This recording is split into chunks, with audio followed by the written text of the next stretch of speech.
Hi, this is Meg. Welcome to Spit It Out. This is where we cut the fluff and spill life's real truths.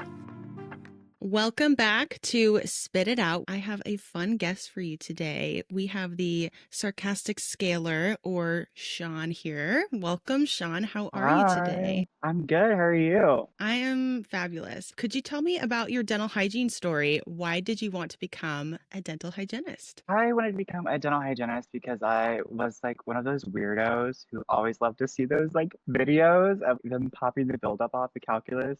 And I was like, oh my God, that's so satisfying. I love that so much. But I didn't really know like how to get into dental at first. So I went to dental assisting school in 2019 to 2020. And I was like, okay, like I'll go to school, like get my feet in the water and then see how I like it. I fell in love with dentistry and I was like, I want to do more. I want to do more. So I applied to hygiene school in 2020, but then COVID happened. And so they were like, yeah, we can't accept any more students at the moment. We have to graduate our students. And so I just went into the field and I was a pediatric dental assistant and I loved it very much. But I wanted to do hygiene. I loved the hygiene side of dentistry more than the treatment side and the restorative side. I got accepted and I got a grant that covered all my tuition and my schooling. So I talked to my clinical lead and she was like, Shawn, if you don't go, I'm gonna like be so disappointed in you. I went in 2023 and here I am now. Wow, that's so exciting. When did I you grad graduate?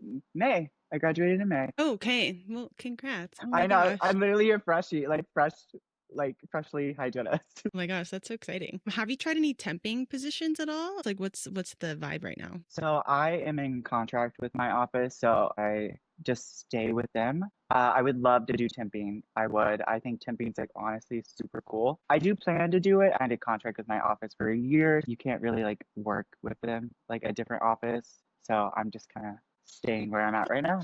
So your contract says like you can't work for any other office during the year? Oh my gosh, I've never heard that before. That's really interesting. That's fair. Do you work for like a bigger corporate office or is it like a more local corporate? I work for Aspen Dental. Yeah. Very cool. How Yeah. is that? I love it. I know that like Aspen gets like a bad rep sometimes, but it all depends on like the office and the doctors. Yeah, I went to an Aspen office one time when I was in hygiene school, and I was like, I need a fillings. I don't know what I need, but I need something. And the doctor was so nice. I'll never forget him. He was like, okay, we're going to give you these fillings. I'm going Mhm. to stitch y'all up, and I'm not going to charge you. And I was like, what? And he was like, yeah, whatever. And I was like, okay. It was Yeah. so nice. It literally I was depends on like, the "Oh my provider. gosh." I know, I agree, and I thought it was really cool because you're right, like, Aspen does get a bad rep, but I'm just like, I don't No, think it's that no. deep. Anyway, I'm really glad you have a good experience.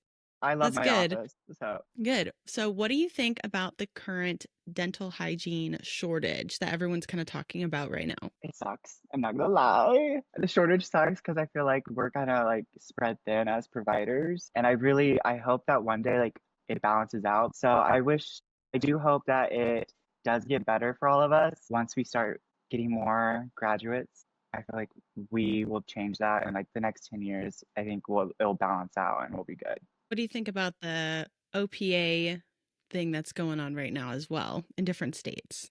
It's a little controversial. Let's be honest. I don't like the idea of someone who hasn't been properly trained to adapt instruments in a patient's mouth because it took me in my class 5 weeks to even learn how to use the 1112 Explorer. If we really want to increase access to care, why are we not expanding the scope of a dental hygienist more, where the whole entire statewide is the same? We were never meant to be in dental offices. We were meant to be everywhere. We were meant to be in hospitals, elementary schools, everywhere. And so, why aren't we expanding our scope of practice Mhm. that to increase our access to care?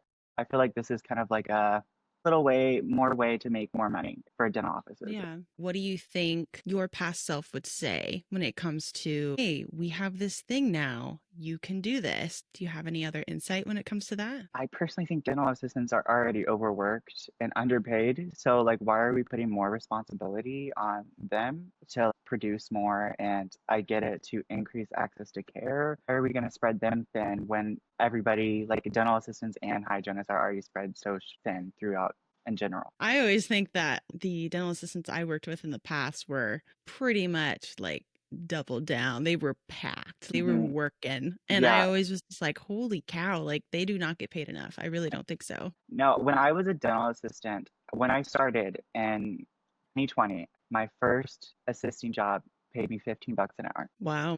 That was a stressful job. And I had to drive like 40 minutes just for that. And I was like, just get experience, just get experience. But really, I was like, "Oh, this sucks. That needs a change for sure. We need to increase their pay too. We need to help them out too." I know you just graduated, but do you have any experience with hygienists in your office or that you know leaving practices pretty quickly or being like, I just can't work here. I need to go somewhere quicker? Or is your office pretty, oh, we're going to stay here for a long time? What's your experience with that? So there's two hygienists at my office. I'm in one, and my hygiene lead, literally, she's like, I love my job so much. It's provided me so much. And she tells me all the time, she's like, if you have something that like you don't like, you just bring it to them and they'll fix it.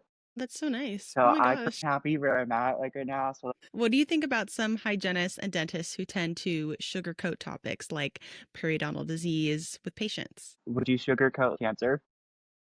You would be like, hey, you have cancer. We need to treat this probably more aggressively. So why are we sugarcoating things like periodontal disease when it's a disease and it's affecting our whole entire oral systemic health? As a new grad, I have a lot of new graduates listening to this podcast. Do you have any tips as a hygienist just getting out into the field on how to gain confidence in talking to patients about periodontal disease? Because it can be really intimidating. I at first was very like timid. I was very scared to tell patients, hey, you have periodontal disease. Um, Mm-hmm. but now it's just like you have to do it. You just have to tell them. Like you, as a provider, you have to make sure that you're telling that patient because they could have went to a different office 6 months ago and not been probed, and they totally missed that they have periodontitis. Their mouth and that disease is just waiting to cause a big commotion. I like to sit in front of the patient. I don't have my mask on, anything. I want them to see my face, want them to see who I am. And I always have my x-rays up right by me because I have like a monitor. I just bring it to me. And so I will show the patient, I'm like, hey, this is where your bone level's supposed to be. Um, this is where your bone level's at. What I'm seeing as your provider is I'm seeing that you have periodontitis. So periodontitis is the gum disease that is surrounding your tooth. Anything that's surrounding your tooth, so your bone, your ligaments, your whole entire foundation of your mouth. I always tell them, so what we have to do is we have to stop that progression. We have to stop it. We have to kick that out. The more you do it, the better you get. So for me, I just always, every day, if I see a new patient, I'm like, let's do better. Like, let's try to make sure that Mm. they're taken care of. Are there any topics that you still struggle with when it comes to chatting with patients about? Until recently, like I did struggle, but my hygiene lead actually sat me down and she like had me like give my spiel to her and she critiqued it. So I mean, I'm very thankful to have her. She's like a big Yeah, sister, I guess you could say. If you find someone you look up to in the dental hygiene world, try to get their opinion absolutely. so that you can do better because I'm not gonna lie, I was so nervous when I first started. Even to say like you had gingivitis, I was like, you have gingivitis? And they would look at me like I was like the patient would be like, are you good? I honestly relate to your story a lot because I graduated and started working with two hygienists who I really looked up to. And I still say to this day that if I didn't work with such good hygienists right out of school, I don't think I would be as good of a hygienist as I am now. I always encourage new grads to work with hygienists that have been in the field a little longer because I can't imagine going to an office by myself fresh out of school. I mean, I know the dentist is there to support you, but really, you got to be with people who talk about this stuff all day. It's different, you Exactly. know? I mean, I listen to dentists in practice talk to patients about periodontal disease, and yes, it gets the message across, but it's just different, you know? I mean, they're going to explain an implant and a root canal better than I can, but it really makes a difference. Definitely. Yeah, 100%. I agree. So, moving on to content creation a little bit. What do you think about dental content creators who poke fun of patients online? Is it possible to stay professional while doing this? I do believe that it's you can stay professional in doing it. As a provider in the dental field, we all know it's probably just a joke, but sometimes it can be taken out of context when patients actually see your stuff. Because I had a video do that. Yes. Tell us more. I know it was a good one, as I in very know. popular. It's about it. So I made a TikTok. I had just saw a couple patients and they had aggressive perio. If it wasn't for my Botox, my facial expressions would have showed it. I'm not gonna lie. I'm not gonna lie. If you're in the chair and you notice your hygienist's eyes just going wider and wider, you're like, I Yes. tried to like change my. I'm like, Shawn, stop it. Shawn, stop it. But No, it's I, okay. I do that. I go like this. I'm just like, obviously, my whole face is covered, right? So yeah, all you see is like, yeah. I'm like, I did not think it was gonna blow up. And then I took 4 hours to just hang out with my family and friends. I checked back the next day and it's like flooded with comments. It's like where like trying to find where I work at. You know, a lot of gosh. like hygiene comments. They were like, oh my God, literally same. But then I had patients commenting on my TikTok, like, where do you work? Like, ooh, look, his name's so real. The sarcastic scaler, huh? And I was like, oh my God, I'm gonna get canceled. So I kind of took a step back from like posting. Like I was like, okay, I need to think much better, like how to post. Like I felt so bad that like the patients were thinking that I was poking fun at them. But truly, it was Hmm. just when you see something like that, you need to get treated immediately. You might need to go to a specialist. And I just feel like as a hygiene provider, like, and as hygienists together, we're like, oh my God, they have a 12 Yeah. millimeter pocket. Oh my God. Yeah. That's a Um, big one. That's a big yeah. one. If your whole Yeah. entire probe sinks in it, it's a little bit of a jump scare, guys. Yeah, I don't I know don't think it's you. that deep. I was hoping it wasn't. I was like, oh my God, I'm gonna get fired from my job. I'm only 4 months into my career. When it comes to fluoride, fluoride's a pretty hot topic online and in the patient chair. So when it comes to one, seeing things on the internet and chatting with patients about it, what's your typical routine? How do you chat with patients in the chair about this aversion? So it's big, like a lot of people nowadays are anti-fluoride. And I always ask them, like, what's the reason why? Do you just not want to do it? I had a patient one time say that it was a communist act. So I sat with them and I educated them. I told them, actually, I brought up like little statistics. I said, back in I think it was like the 1950s, 1960s, 70s, 80s, we didn't have fluoride in our water. And everyone was wondering why they had so many cavities. There was people losing their teeth because of high cavity rates. So then we put fluoride, which is a natural mineral, in our water, and disease rate has decreased. And I say fluoride's actually really beneficial in small increments, every 6 months. I remember my dental hygiene instructor telling me this. She said, where'd you learn your information from? And if they say Facebook, she immediately was like, so actually Facebook's not 100% accurate. That's true. What are some topics you'd like to learn more about in the dental field? The one I'm always thinking about is Botox. I want to learn about it. I think Botox is like the coolest thing ever. I used to suffer with a TMJD and my jaw would be clicking all the time. I actually had my jaw lock up, and it was because I was having stress-induced clenching at night. But I think Botox is really beneficial to those patients who like don't want to try the night guard because like they are claustrophobic and they feel like it's all up in there. I think that just, doing a little injection on the masseter muscle might help them out a little bit. What are the laws in your state about hygienists doing Botox or anyone really? Dentist can do it if they're certified. Currently in Missouri, we are still trying to like fight and trying to get where we expand our scope of practice to be able to administer Botox and filler. But at the moment, that is like on like the back burner, considering we're dealing with the OPA epidemic, I guess you could say. Like, so I do hope that like once we get the OPA situation taken care of, we can hop onto that Botox and I can get certified. I know, that'd be nice. I know a couple states have it now. I think it's Yeah. Arizona. Utah just passed it, which is cool. Would you ever go back to school to pursue a different career path or no? I don't think I would actually.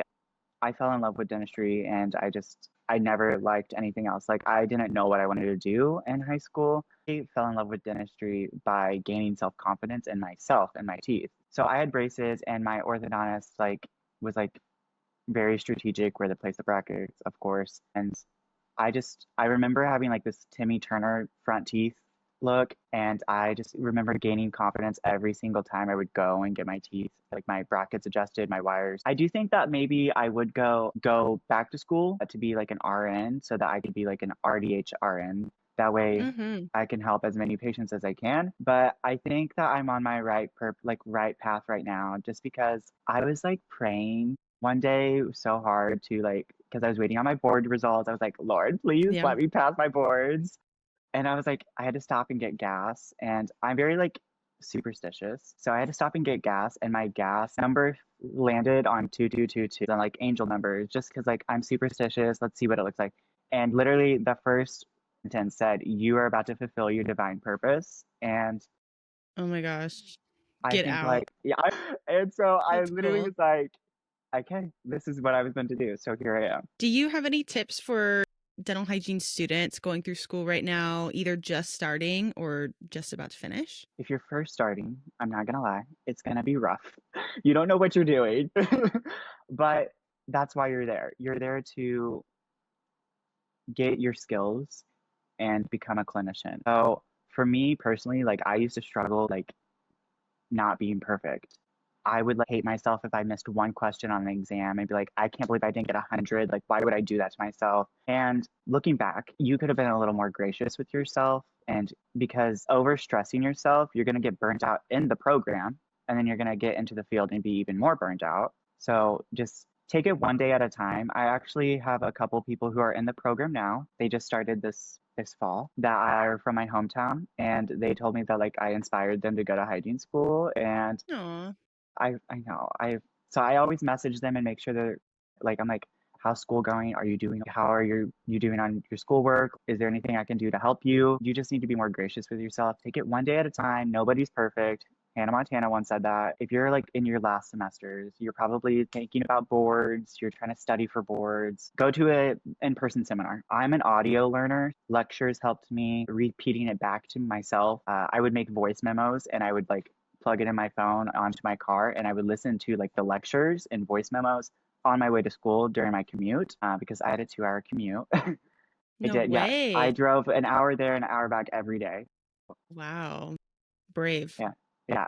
And That is I wild. was working as well every weekend. So time Oh management my skills, gosh. guys, that's important. Yeah. If you're in clinic and you can't get an instrument down, just make sure to like ask your teacher, like, hey, can you please help me? Like show me how to do this properly. There was many times that I didn't know how to do an instrument. And I was like, am I even doing this right? Like and I would just ask my instructor to show me a little more tips or tricks, like, or hold my hand while I was doing an instrument. But the minute you get into the field, you start learning how to manage your time more efficiently. You learn your skills more. So you're doing those skills. So you're going to become more efficient. You're going to be more confident and as a provider. So just right now, you might be in the trenches, but just take it one day at a time, girl, literally. What was the most successful tool that you used when it came to finding your own patients for school? Facebook was like my jam. Marketplace, Mm. I literally made flyers and slammed it on Facebook Marketplace. And I met quota every semester without having to worry. And I even was able to help other students. I had a couple people who were struggling to get patients, and I'm like, hey, I have a perio case. You want it? I met my quota for that. I'm like, I'm trying to get these pro fees. So Yeah. Facebook Marketplace actually was my thing. And I was a server during hygiene school. So they would ask me, what are you doing? Are you in college? And I'm like, yeah, I'm in dental hygiene school right now. And they're like, oh, cool. And I'm like, I'm actually looking for patients. If you want to come to like my school, Lakeland College, like, to get your teeth cleaned, let me know. It's only like $20 if you can't afford that. Like, I got you. Like, before I got into school, I set, because I had asked my friend who was in hygiene school at that time, like, do you have to pay for your patients? Like, sometimes. And she's like, yeah. So I sat like $300 aside if I had to pay for the patient. Mm-hmm. So I would recommend that too if you're going into hygiene school, set aside a certain amount of money. Oh, I've definitely been there. So at my school, I don't know if you know this, but I have my restorative license because Idaho State University has a program for that for hygienists. The goal is to where when you graduate, you can move to any state basically and just be ready to go. So for restorative, for some reason, don't ask me why, I have no idea, we had to do 2 amalgam fillings, restorations. And it's very difficult to find a patient these days who wants to do an Hmm. amalgam filling. Yeah. And duh, who want, like No, no literally one these wants days that. they take them out. They take them out these days. I don't know. It's very behind. But the struggle was getting someone to do that. And when it came to just those fillings and any fillings, I'd be like, I'll do anything. Listen, I Literally. will pay you to do this for me. Yeah, Literally. I don't know how ethical it is to pay for your patients, but at the same time it's like, well, you give us no choice sometimes. Like I feel like I don't know what to do, you know? There was times where like there was no choice. If one patient cancels, Yeah, that's affecting your grade. And then if say another patient cancels the same week, that's affecting your grade. And then I another know. patient cancels, you're like, oh my God. So I remember waking up at 5 o'clock in the morning to pick up someone Hmm. from 20 minutes from my house to drive them to my clinic to Yeah. like take them to be my patient because I was like, I don't have time for my grade to like it's my grade's dying right now. What is your dental hot take of the day? I absolutely, it like infuriates me when patients are like coming in and they're like, I want veneers. And they have like a great smile already. But because of social Mm, media, they're like, I have to have this perfect, like, boom smile. I'm like, I get that you want that boom smile. One, your bite is perfect, your teeth are perfect, mm, your gum health is great. Like, there's natural tooth structure is the best tooth structure. That's like, you literally made that yourself. And I always tell them if it was me, I would want you to like I would never get veneers. You're gonna have to get them fixed maybe 10, 15 years from now. And so hmm. I just like also sometimes patients come in and they're like, I want veneers and I'm like, well, you have periodontal disease. Oh. Yeah, that's fair. That's definitely a misunderstanding. Social media has definitely impacted how patients perceive dental visits in Exactly. general. And I'm glad that you are educating your patients, though, to be like, hey, man, I know this is what you want, but like, as your friend and as your provider, I'm telling you right now, wait like 15 years. Yeah, Like, give literally. it some I'm like, time. please wait. I'm like, wait until you chip a tooth or something, okay? Like just Yeah. wait. Just wait. I'm like, patience is key.